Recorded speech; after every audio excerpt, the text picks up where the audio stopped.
Hello there and welcome to another video from me, this tutor, and this time I'm going to help you revise your knowledge on the Edexcel iGCSE topic of the First World War, and we're going to be looking at life in the trenches and what it's like fighting battles with trench warfare.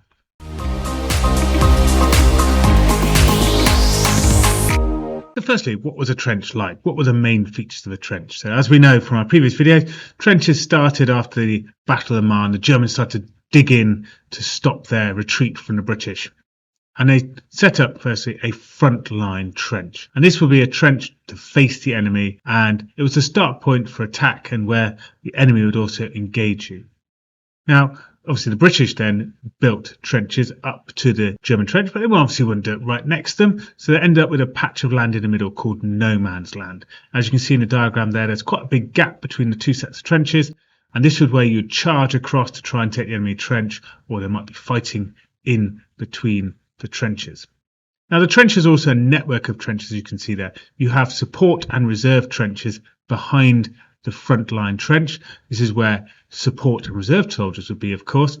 And if your front line trench was taken, you'd retreat to your reserve or support trenches to carry on the fight.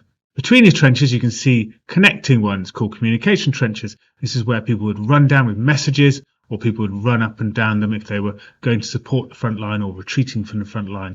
They would move around in these communication trenches. Also, interestingly, there were underground tunnels under the trenches and under no man's land as well.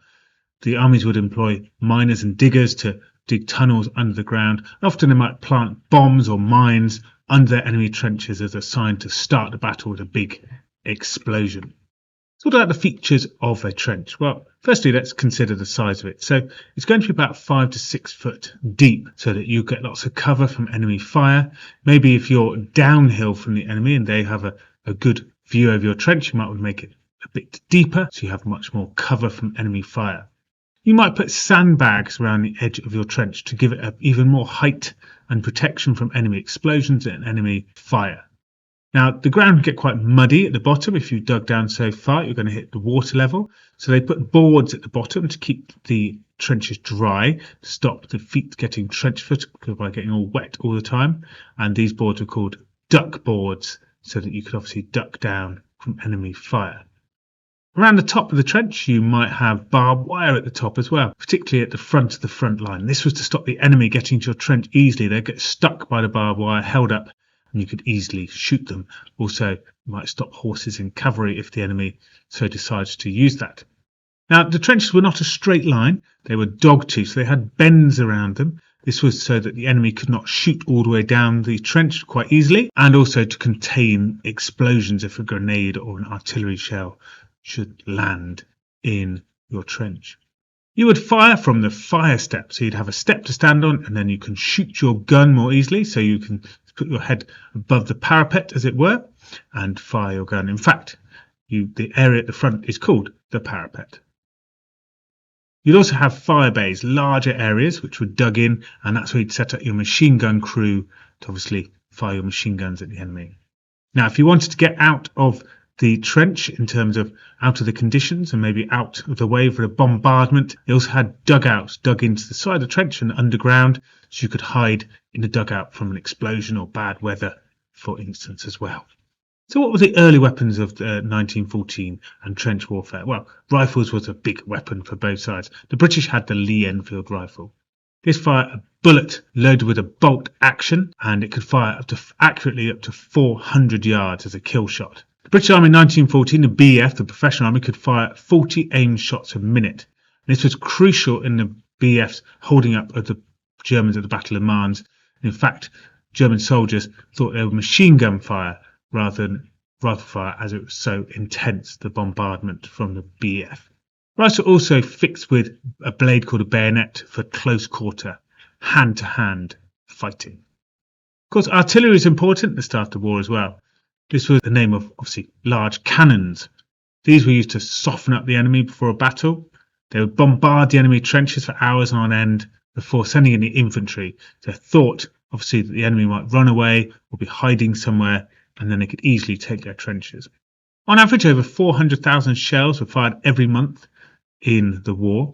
Shells could be explosive, they could have gas in them, or could have bits of metal scraps and balls in them, so that when it exploded, those bits all flew everywhere. That would be called shrapnel and cause huge amounts of injuries.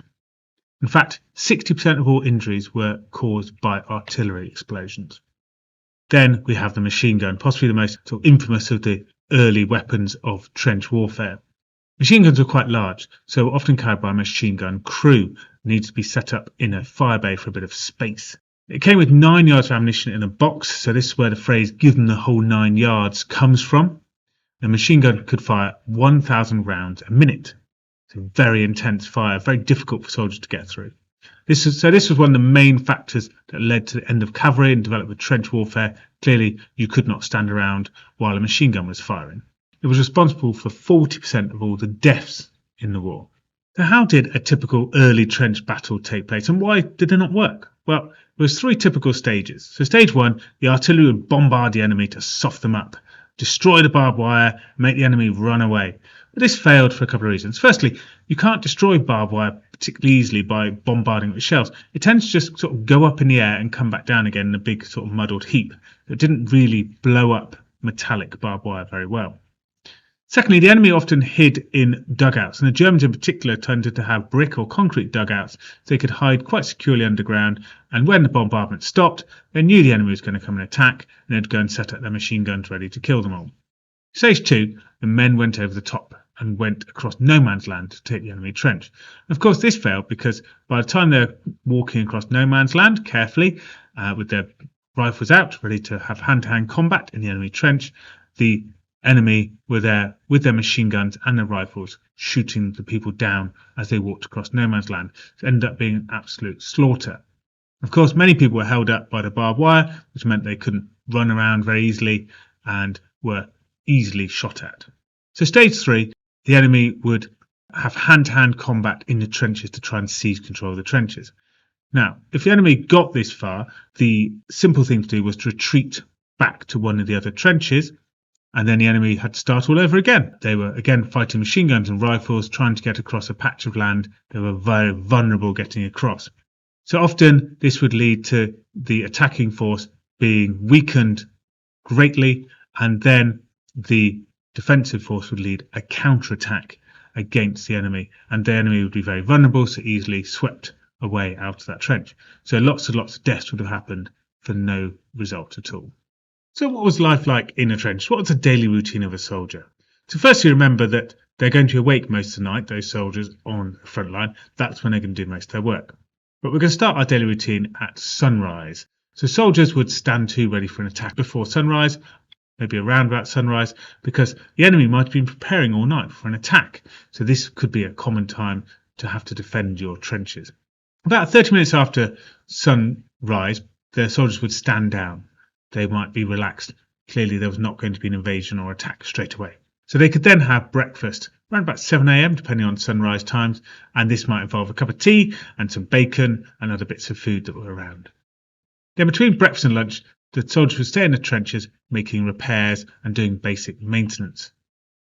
Then after lunch, before tea, soldiers could relax. They might sleep on the fire step, and generally this was their only time, those soldiers on the frontline duty, for a bit of sleep. After tea, before sunset, soldiers might stand to, again ready for an attack. Soldiers tended to attack either sunrise or sunset, where it's a bit darker. Again, they've had time to make their preparation during the day or the night, so this could be a time for an attack as well. 30 minutes after sunset, soldiers would stand down. Again, this might not be the time for an attack, so time to potentially relax a bit. During the night, though, they'd perform lots of jobs. They would go out into no man's land, repairing barbed wire, repairing sandbags, maybe listening to the enemies to some extent. So it's in the dark was the time to do lots of the out of the trench maintenance. What was an expected duty rota for a soldier? So like most jobs, there was a sort of different duty schedule soldiers would keep. So it might be on the front line, depending on weather, for 3 to 5 days. Obviously, it's quite intense. There wasn't so much sleep, so you couldn't stay there for too long. Then they might be on a reserve trench or support trench for 7 to 10 days. A bit more of a relaxing job in these trenches where it's not quite so intense having to defend the front line. Then when you're not on trenches, you could be back in camp or in a local town for 7 to 10 days or so. You could be doing bits of training, having some rest, and Obviously, if you needed medical attention, this is where the main medical facilities were. Soldiers could also have holidays and leave and head back. If they're British soldiers, head back home to Britain, or German soldiers head back to Germany. They could have time to relax. Now, in the trenches, there was obviously famously some diseases in there as well. So trench foot's one of the famous ones. This was mainly early in the war, and this was because the conditions were very wet in the early trenches.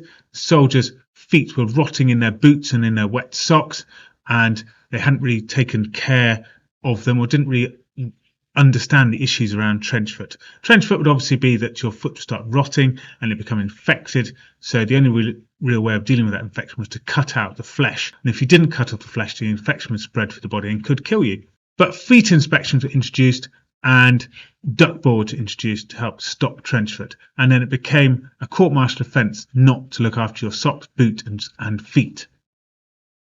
Water-based diseases were also common around about dirty water in the trenches. So obviously typhoid, typhus, diarrhea, maybe even cholera to some extent, based around the fact that there was waste getting into their water supply. You can imagine there's probably cesspits and toilets nearby, which could just be holes in the ground, and that could leak through the groundwater into their own water supply. Lice were also very common as a sort of irritation. They would get into their hair and clothes. So people would often live with lice and bites and scratching of lice. Obviously, you'd hand in your clothes and you'd get them washed and get a nice clean pair back, but the lice would appear within a day or so.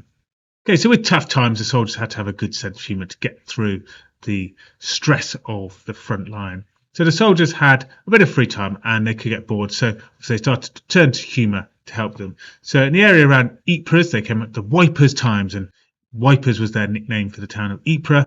And this was full of cartoons and comedy and things generally to keep soldiers entertained. Food and drink at the start of the war was okay. They got pretty generous rations with vegetables, bread, tinned meat and beer. But by 1916-17, rations had been reduced. Rations at home were pretty poor due to things like the blockading of each other. The Germans were blockading the British with the U-boat blockade, and the British were blocking the Germans with their own naval blockade. So rations became reduced. Tinned meat could have more scraps and fat in it. It wasn't quite so good quality. That could result in sickness, bits of diarrhea. The Germans really started to have it bad by 1916, 1917. They had a failed harvest and the British naval blockade was really impacting. And so they had what's called the turnip winter, where they had to live on turnips. Turnip stew, turnip bread, turnip everything. So packages from home, obviously a luxury really to look forward to. You know, might have some tobacco, sweets, bits of chocolate, toilet rolls would be brilliant as well, because I'm sure the toilet facilities were pretty disgusting. Okay, well, I hope you found that useful and you've managed to revise your knowledge. And if you did, then have a look at it a few more times, revise your knowledge by watching it again and again, or have a read through my revision guide pages on these key notes so you can revise your knowledge also. No, why not get my revision guide? You can see there's lots of them here on the screen. They're full of these revision videos, but also tutoring videos, how to answer questions to top level marks to help you get grade 7s, 8s and 9s. So do have a look at those. You'll find some videos for free in my playlist on my YouTube channel, so subscribe, take a look at those, and then if you're interested, have a look at the link to my Amazon page to buy a revision guide. I hope you consider it, and I hope I'll see you again soon. Bye bye for now.